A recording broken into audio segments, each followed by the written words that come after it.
Yo, what is going on, guys? My name is JFan, so welcome back to a brand new video. In today's video, we're going to be doing something super original, definitely. You definitely haven't seen any other Dokkan YouTuber do this, and that's going to be a LR tier list, but we're going to spice it up, of course. We're just going to be looking at all the free-to-play ones since I've had the most experience with them, and I'm going to be rating them in the perspective of a fully free-to-play player. And of course, with that said, if you guys do enjoy this video, make sure you leave a like. Comment down below if you want to see a TOR list where I will rank all the free-to-play TORs from worst to best.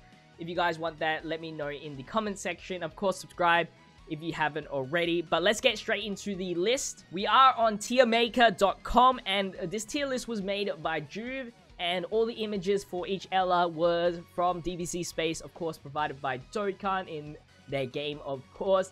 So we do have from Z to D. I don't think any free-to-play LR is considered trash. I still use all of these LRs, except for one because it's not out yet, and I haven't had the chance to get them, almost at a weekly basis, so I still think most of them are very useful. Of course, some better than others. So I think we should start off by setting the bar for the best and the bar for the worst LR. I think it's pretty obvious. We're going to put LR Vegito as the best free-to-play LR. Of course, it should be like that because he requires pay-to-play cards to get him, but he's still considered a free-to-play LR to me because he has that 99 team cost. The LR Raleigh and Goku kind of defeated that purpose, but we're still considering it as a free-to-play LR. He is just super balanced with both attack, defense, and his link sets and his abilities that he has. So for the lead skill, super type leader for 70% stat boost, still very decent in a percentage boost for a leader skill. His super attack mechanic allows him to infinitely boost his attack and defense, making him both a monster in damage and a monster in defense. Give him enough time and he can tank any super attack for double-digit damage. His passive skill allows him to increase that attack and defense even further and also provide himself with own ki, so that will help him get the 18 ki super. So once you're ready to output the damage, you'll easily be able to get that 18 ki super. His link set is pretty decent. One of the main problems with most of these free-to-play LRs is their link sets, and Vegito didn't really get that. He still has Prepared for Battle, I believe, Shatting the Limit, so two decent key links there. He has Warrior of Gods. He also has Super Saiyan as well, which is a very common link. He has decent categories as well. ROG just recently getting a 170 leader. He's just going to be a monster in that team. And then he also has Patara, which has always had a 170 leader. You know he's good when pay-to-play players use him rather than a pay-to-play Vegito Blue. So, there you go. Now, of course, when it comes to the worst, it has to be the LR Piccolo. The problem with him is his defense is flat boost. Don't get me wrong, I still use him. He's a very good defensive unit. Battlefield, he tanks very well. He still outputs some decent damage because he's an LR and he has those LR stats. But in the long run, he's not going to be as good as a tank as he used to be. Even today, there are TUR cards, UR cards that tank better than him, such as the free-to-play Golden Frieza from the Broly movie. I don't think LR Piccolo has that many good categories.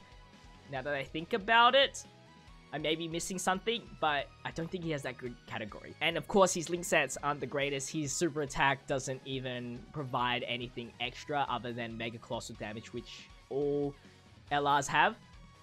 So moving on, LR Raleigh and Goku. They're going to fit on S tier. They're almost perfect as a LR free-to-play card. They definitely have the lowest team cost. That's a unique thing about them, but, you know, team cost isn't really a problem for me personally. And their leader skill provides the leader skill of one of the best free-to-play categories in the game, which is Dragon Ball Seekers. It's a 70% boost. They have a sealing capability, which is a very good ability to have. I think sealing is still very important in Dokkan Battle. The 18 ki allows them to increase their defense, allowing them to defend any attacks afterwards. I wish it was for at least 3 turns, but I guess that would make the card a little bit more overpowered as it already is. The passive skill allows them to change a certain orb color to a rainbow orb, and for each rainbow orb they obtain, they get a certain amount of attack boost, and I think their max capability is 150% attack boost. I might get that wrong, but it's definitely one of the highest attack boosts for a free-to-play LR to have, so that's really good. They also have a damage reduction. Unfortunately, the damage reduction only activates after they attack, so any attacks that happen before they do get hurt quite a bit. And I think the only way to activate that passive is being a first attacker, if I am wrong. Sorry. I really should have researched a little bit more. Their link set is kind of meh. That's another bad thing about them. So they really just focus on like Dragon Ball Saga stuff, which is pretty bad, especially when Dragon Ball Seekers, most of the good units aren't from the Dragon Ball Saga. So that's another problem. But other than that, you know, they are really, really good. They change orbs, easy to get that 18 key super, because when you get that rainbow orb, you get an extra 2 key or something. So that's really good. So they don't really need key links, but more so attack links. They also have movie heroes, which is a bomb-ass free-to-play category. I think I've talked about enough about LR Raleigh and Goku. I think another unit that should go into the S tier is Great Saiyaman. They are one of the best free-to-play LR support units in the game. They have a decent free-to-play leader. It's not the greatest. They are in the movie heroes category, which is amazing once again. Like, you just having these 2 units is just crazy in one team. They increase the allies' defense, they seal, they increase the allies' attack for 1 turn if they get an 18 key super attack. They lower the enemy's defense, which isn't really significant, but still it helps a lot. And they provide your allies with 4 key. Of course, with free-to-play LRs, they obviously have not so great of a link skill, but that doesn't even really matter since they provide 4 key by just being on the field. So I'm going to put them at S, just below the Goku and a Raleigh. Another S tier card, I'm going to put the 1000 Day Goku. I actually don't even have him, but using a friend leader for the Spirit Bomb Goku is very useful in many situations, especially in easy A's. He has 100% leader and 3 key, which is definitely one of the highest free-to-play leader skills that there are in the game. He has a nuking ability, but also a 77% attack and defense, I believe, straight away. So almost the same as the LR Vegito. He can heal for each orb that he obtains, which is super clutch, especially in Super Battle Road and all that stuff. You'll be doing a lot of damage, not as much as Vegito, because Vegito keeps increasing his attack for each and every turn, while Goku is more reliant on the field. Still a very solid free-to-play card with a decent leader skill. Now that I think about it, there's a lot of S tier units in here. We're gonna put the Trunks at A. Now, the reason why he's not S is because his restriction is that you have to verse 2 or more enemies, and obviously that really works on Super Battle Road. Don't get me wrong, he is a Super Battle Road killer. You get easy 18 key supers, you get so much attack, you get so much defense from just versing 2 or more enemies. He's helped me with both Hybrid Saiyan Super Battle Road and the Super AGL Super Battle Road, so he definitely deserves his spot. He has a Future Leader category, which isn't a good category, especially for free-to-play. He does fit in the Hybrid Saiyans category. He has Shattering the Limit, which is a nice key link, especially in Hybrid Saiyans, that I can think of a lot of units with Shattering the Limit in their link skills, so that's a nice 2 key. Super Saiyan. But other than that, Super Saiyan and Shattering the Limit, that's like his only 2 great links. Other than, you know, being in Super Battle Road, kind of just hits okay, but still better than others, and that's why I'm going to put him in A, just because he still gets like 20,000 attack and defense for not even for just versing 1 enemy, which is still pretty decent compared to the lower tier characters that we have here. For the next A, I'm actually going to put Vegeta in A spot, but I'm going to be putting him in front of Trunks. Now, Vegeta, all he has to do is get hit once. He gets inbuilt additional attacks, which in turns allows him to get a higher chance to get an additional attack, so potentially 3 attacks, and one of them being a super attack. And he also has a very great leader skill for 70% to Pure Saiyans, which is a much better category than the Future Saga, much more diverse category. For his 18 key super, it allows him to greatly increase his attack for 1 turn, which then allows his additional attacks to get more damage, and then his potential super attack to get more damage. Unfortunately, he's an extreme unit, which kind of sucks. If he was a super unit, he would be pretty busted. Also, unless you're linking up with other Vegetas, his link set doesn't really work too much, but that's about it. I know he has Super Saiyan Royal Family, which activates, of course, when you're linking up with Vegeta. So yeah, sometimes I do have troubles getting that 18 key super, but when I do, it is super, super great. I'm gonna put LR Oob in the A slot. Now, this is the only unit that I haven't touched. I've never used in my lifetime. Hopefully I will when it does arrive to global, but with the release of the LR Brawly, I think he just got a massive buff. Actually pretty decent. I had a look at him. He gets that 90% attack and defense boost depending on your HP. And of course, once your HP goes under 40%, you do get the transformation for free to play. That's definitely doable. There's no turn restrictions with transformation, which is also nice. You can transform him on the second turn if you're unlucky / lucky, depending on how you look at it. He can heal you. He has a good leader skill, Resurrected Warriors, which is definitely an uprising category, especially with the release of LR Tech Brawly. 400% stat boost, and his transformation allows him to get extra damage off. And not only that, when he does transform, he gets that rainbow orb thingy-o, where each time you grab a rainbow orb, you get more ki, which will help him get the 18 ki super, which is definitely needed. I think one drawback for his card is definitely the link skills. He has like Fuse Fighter when he transforms, and like GT, which is great links for ki, but he only is in the transformation boost, which I can't even think of that many GT cards except for like Baby that has that link, and then Fuse Fighters, which I don't even know if there's any Fuse Fighter link skilled units in both categories, both Resurrected Warriors or transformation boost, so that's a big problem for him. But other than that, he's pretty decent. Of course, this one's like an iffy because I have definitely not used him yet, so just keep that in mind. Okay, so next we're going to talk about the Cooler. I'm going to put him just above the Vegeta, if not tied with Vegeta. I think he's a very solid unit. I don't have a dupe of him yet, but he has the additionals. His leader skills for Extreme for 70%, which is definitely more diverse than just pure Saiyans. He has a lot of categories. He fits in with the Wicked Bloodline category really well. He has some decent key links. He has Big Bad Bosses, I believe. So that's a nice 25% attack and defense, which is super, super good. Additional attacks allows him to get that additional super attack. And he does have Fear and Faith, which is another key link.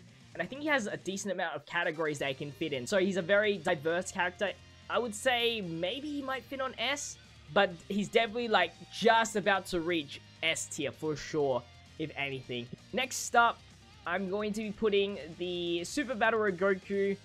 I think he deserves a spot in A tier. To me, he's definitely worse than the Spirit Bomb Goku. The only reason why I'm putting the Super Battle Road Goku in the A slot, he'd probably be the last one in the A slot. And that's because he has the 100% stat boost. He has a support allowing, super type allies a 30% attack and defense. And then he has the inbuilt dodge, which is pretty nice. But if that dodge does not happen, it's kind of like that UI Goku situation. He's going to be taking a lot of damage. I do like his 18 key super, increasing the allies' attack by a certain amount for the turn. And I also do like that he does have a rare chance to stun the enemy, allowing for easier times for Super Battle Road and other events that you can stun. And so I'm going to be keeping him at the A spot. And then I'll probably put the LR Gohan in B. Of course, just a little bit weaker of a version of the Goku, providing a 77% stat boost and 3 ki to all types. He has stuns, which is the same as Goku. His 18 ki super, I don't remember what it does. And then his passive skill allows him to tank until 50% HP. He gets a 20,000 defense boost, I believe. And then once he's below the 50% HP, I think he gets a 20,000% attack boost, and then he loses all his defense, making him a glass cannon, which kind of sucks. So if you do have the Super Battle Road Goku, you're probably never going to be using the LR Kid Gohan unless you're running Hybrid Saiyans. But even then, there's better Kid Gohans to run instead of this guy. So I'm going to put him at the B spot just because of his leader skill. It's still very good. Leader skills are very important for free-to-play units. And then I also want to put the LR Yamcha. I wouldn't put him in high B. I was thinking of putting him in A, but I'm going to put him in high B. He's a super useful card. He has a decent amount of attack boost. Of course, the only problem is when he versus Peppy Girls, which is very rare. I think he has the highest lowering defense in the whole game. I think it's called massively lower defense, which I don't know how much percentage that is. But unfortunately, lowering defense is probably the worst lowering of any stats to lower. And then his link skills are another problem, of course, being in the Dragon Ball Saga. He has those Dragon Ball Saga link skills. I will say, linking him up with the Arale and Goku is a very nice decision.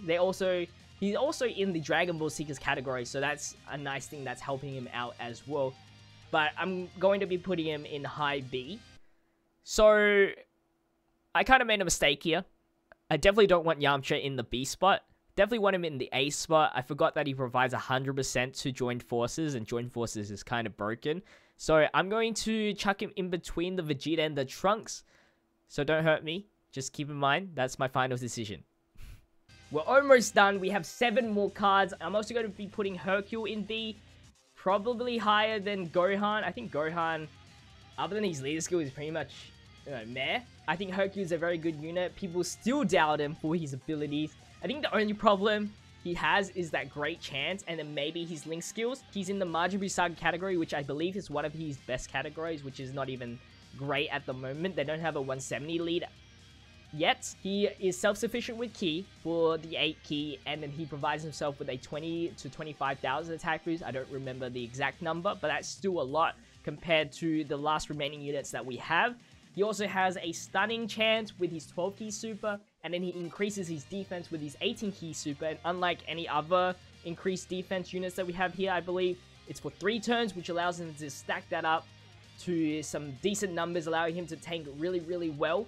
So that's also a nice plus with him, and it's easy to get that 18 Ki super because he does have the 8 Ki increase from his passive ability alone, and then not only that, he has Shining Limit as well, which is a nice key link, and I think he has one more key link that I just don't remember, but yeah, I'm going to be putting him at B.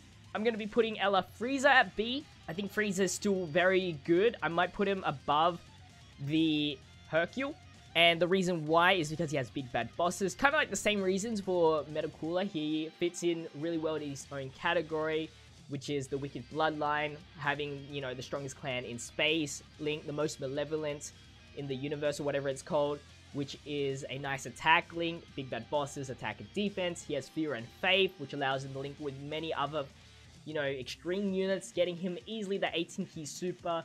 I also like the fact that the Frieza does have the 18 Ki super that debuffs the enemy's attack.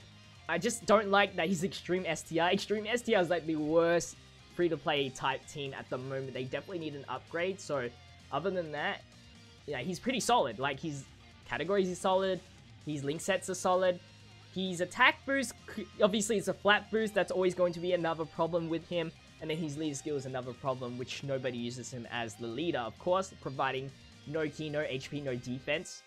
I think he only provides attack. Tien, I will put him just below the Hercule. I like Tien. The only problem is, you know, stunning is definitely getting outdated unless you're doing Super Battle Road, but if you are able to stun, he's super useful. Getting the 12 Ki allows him to stun at a rare chance or just a chance, and then his 18 Ki allows him to have a higher chance, which is a medium. He also has a defense boost when you get 12 Ki or something like that. Like, he has a increase in attack and defense plus 10,000 when you get a certain amount of Ki, and then his next tier is another 10,000 in defense, and then his last tier is an extra 10,000 attack, which I think in total he gets 20,000 attack and defense, which is very, very solid. I love the defense boost that he gets, and I think that activates even attacks before it. I'm not too sure about that because I never researched this kind of stuff, but still 20% attack and defense, really, really good. Definitely an underrated LR card. I believe he has actually a decent link set as well. For AGL, he has Shocking Speed, and I believe he has Shining Limit as well, and I think he has Z Fighters, which is a very good attack boost of 15%. And there's a lot of units with Z Fighters that you can link up with him, so that's pretty good. And then his categories that he has is World Tournament and I think Joined Forces only. Joined Forces is, I think, going to be one of the best free-to-play categories in the game. Like, you can run pretty much a full LR team, and it probably worked pretty well still. But yeah, the only problem that's setting him back is the stunning, especially when you cannot stun. And then, of course, the flat boost. But 20,000 is still very, very good in terms of both attack and defense. Alright, so last 4 cards, which I really don't know where I should put them. So I guess we will talk about the LR androids. I'll probably put them at C. They work really well in the androids category, but I haven't used the androids category for so long unless I needed to use it as just like a video idea or something like that. When it comes to like what team should I use to beat a new event, it's definitely not going to be androids. But when you do have them in an androids team, they easily able to get the 18 key super. Maybe in other teams such as extreme teams, they probably might have like a problem to get the 18 key super. You definitely want to get the 18 key super with them because it allows them to lower attack and defense. That's the only reason why they're probably above Piccolo, because they can debuff the enemy.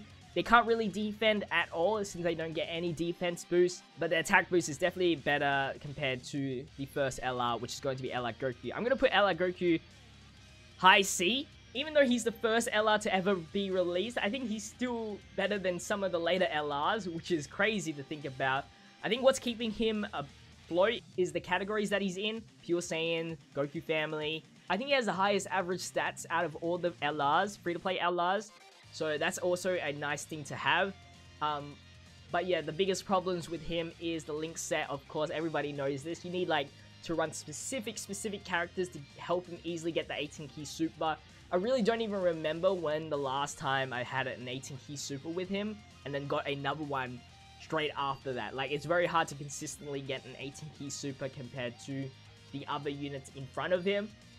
And then, of course, his attack boost is only 10,000 flat. At least he gets a defense boost of 3,000, which helps a little bit. And I do like how his 18 key super increases the allies' attack, I believe, for the turn, which is pretty nice to have. But yeah, it's very rare to get the 18 key super. But because he has, you know, better categories compared to the androids, I am going to be putting the Goku just above. I know androids have joined forces, but there's so many other joined forces units in that you definitely should have compared to the androids. And then we have the Ginyu Force. I honestly think Ginyu just above Kid Gohan. And then the physical Gohan's following. That's probably my decision. Maybe I'll maybe do this. In between, Tien goes right in between with them. I like physical Ginyu. He provides a lot of ki for every ally, which is very important. But when it comes to fitting in with the Ginyu Force, Tech Ginyu Force does that well. He provides 30% to even extreme type units, so he isn't locked in to just the Ginyu Force category. I mean, both of them aren't, but 30% attack and defense boost is definitely better than just 7,777 in terms of attack. Of course, you're sacrificing all that for ki, and both of these link sets only cater towards the Ginyu Force, so I'm not really going to compare with that. But if you want a supporter unit, you know, Ginyu Force, the Tech Ginyu is going to be better. He also has a better leader skill for the Ginyu Force, so that helps as well. So other than that, that's probably going to conclude my LR tier list. This is my first ever tier list, so I didn't know if I put too much detail into it. If you guys did enjoy, make sure you leave a like. Let me know in your comments what your opinions are. Did you think that my tier list is wrong? Let me know what you'd bump up or what you'd bump down. If you agree, let me know. And of course, if you do want me to do a tier 1 list, I'll probably take on the challenge. It is going to be like 50 plus cards if you want to see like an hour-long video, I guess. I definitely went into detail why each person deserves this spot. So if you guys do want me to do a tier 1 list, let me know if you want like more of a brief definition of why they're better, or if you want me to explain at all. But other than that, hopefully you guys did enjoy. Make sure you leave a like, comment, and subscribe if you haven't already. Share this video around. But as always, have a good day. Stay fizzy. Peace out.